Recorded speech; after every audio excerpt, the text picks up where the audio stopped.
పెద్ద తలన పిరికిపోరు. ఒక వర్షపు రోజు స్లీపెవెల్లోని పిల్లలు ఇంట్లో తక్కువగా చిక్కుకుని ఏం చేయాలో తెలియకుండా ఉండిపోయారు.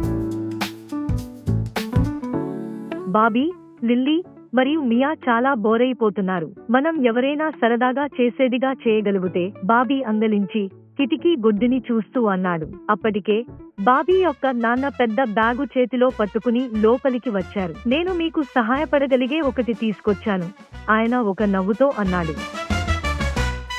అతను బ్యాగును తెరిచి అనేక రంగుల తలైనలు బయట పడిపోయాయి. తలైన పిరికిపోరు బాబీ అందరించి ఒక తలైనను పట్టుకుని లిల్లీపై విసిరాడు.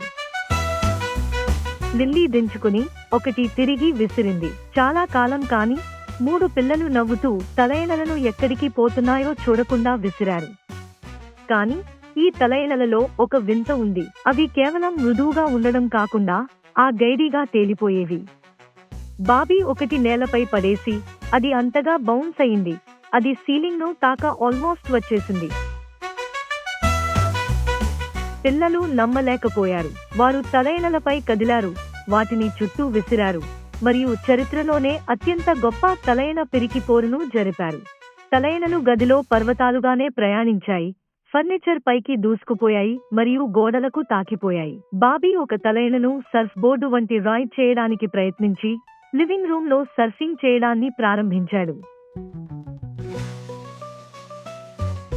సమయం గడిచినప్పుడు పిల్లలు తరచూ కదిలి నవ్వుతూ తలైనలు విసిరి మరణించిపోయారు. వారు ముగ్గురు అంతా ఒక మంచి తలైనతో పాటు పడిపోయారు. ఇది అద్భుతమైన వర్షపు రోజు, మియా నవ్వుతూ అన్నది.